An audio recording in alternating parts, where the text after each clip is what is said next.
¿Te has dado cuenta que muchas personas ya no viven para ser felices?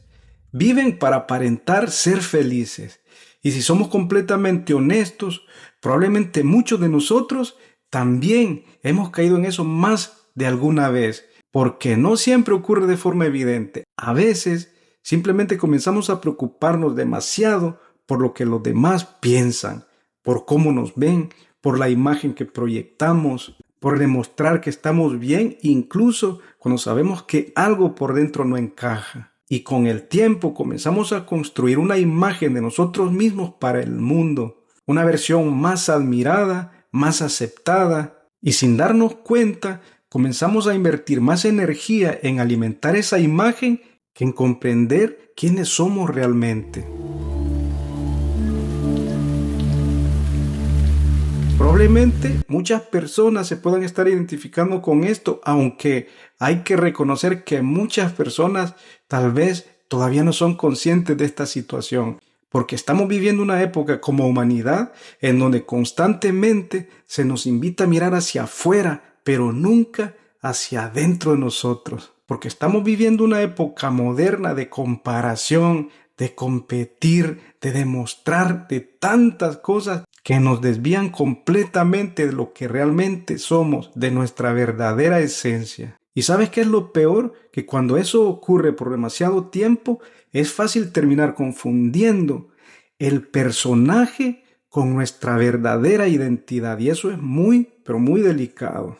Por eso, hoy quiero compartir contigo una reflexión que puede resultar muy incómoda para algunos, pero para otros muy liberadora. Una reflexión sobre las apariencias, sobre el ego y sobre cómo muchos de nosotros hemos terminado alimentando algo que nunca fuimos. Si este tipo de reflexiones resuena contigo, suscríbete y acompáñanos en este camino de conciencia, autoconocimiento y transformación interior. Vamos con la primera reflexión. El personaje que vamos construyendo desde el inicio como una protección. Cuando éramos pequeños, no estábamos preocupados por nuestra imagen, simplemente éramos. Decíamos lo que pensábamos, expresábamos lo que sentíamos, nos mostrábamos tal cual como éramos.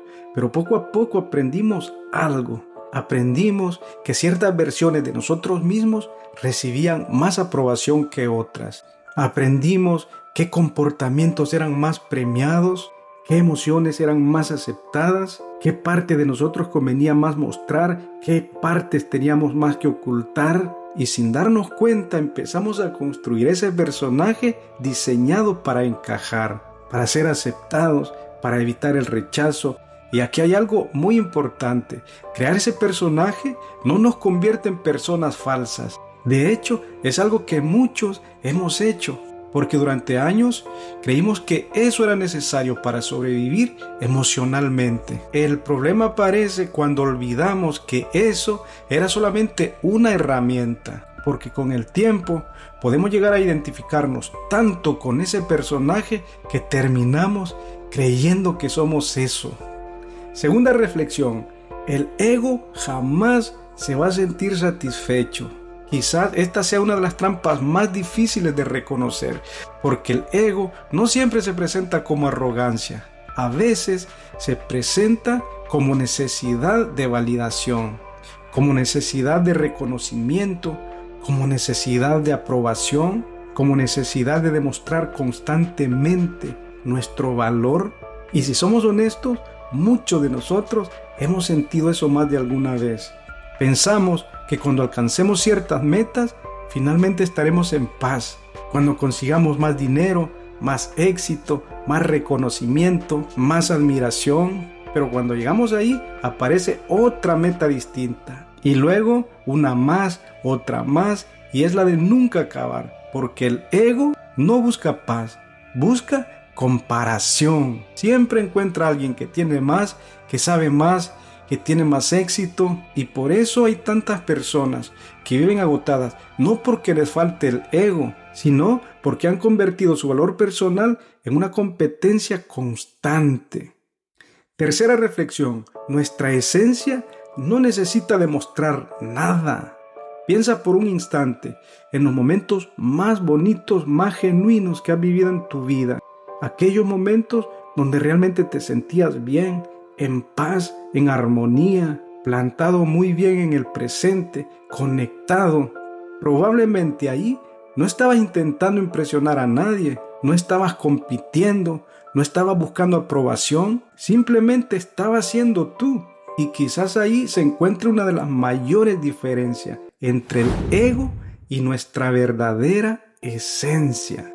El ego necesita ser visto, la esencia simplemente es. El ego necesita demostrar, la esencia no necesita probar absolutamente nada. Y esto no significa que debemos eliminar el ego, porque de alguna manera siempre va a ser parte de nuestra vida. Tampoco podemos pensar en rechazar nuestras metas, ni mucho menos abandonar nuestras aspiraciones. El ego tiene una función muy importante y nos ayuda a movernos por el mundo, a crear, a desarrollarnos. El problema realmente ocurre cuando dejamos que ocupe todo el espacio, cuando olvidamos que detrás de nuestros logros, de nuestros títulos, de nuestra imagen, existe algo mucho más profundo, algo que estuvo allí antes de todas las etiquetas. Quizás por eso muchas personas parecen tenerlo todo y aún así sienten un vacío difícil de explicar, porque pasaron años fortaleciendo el personaje, pero muy poco tiempo conociendo a la persona. Y si algo he aprendido en este camino es que la verdadera transformación no ocurre cuando construimos una mejor imagen, ocurre cuando dejamos de depender de ella, cuando comenzamos a observarnos internamente, cuando dejamos de preguntarnos cómo nos ve el mundo y empezamos a preguntarnos quiénes somos cuando nadie nos está mirando. Quizás ahí es cuando comienza la verdadera libertad en cada ser humano. Y lo más probable es que ahí comience el verdadero regreso a nosotros mismos. Déjame tu reflexión en los comentarios. Me gustaría saber qué piensas sobre este tema. Me gustaría saber si este mensaje ha resonado contigo. Y recuerda, podemos pasar años construyendo una imagen para el mundo, pero tarde o temprano todos nos encontraremos con una pregunta mucho más importante. ¿Quién soy cuando desaparece todo aquello que intento mostrar? Gracias por haber llegado hasta el final de este video y recuerda que tienes una cita cada semana para ir descubriendo muchos más temas importantes, interesantes, que nos pueden servir muchísimo en nuestra vida. Te mando un abrazo. Bendiciones.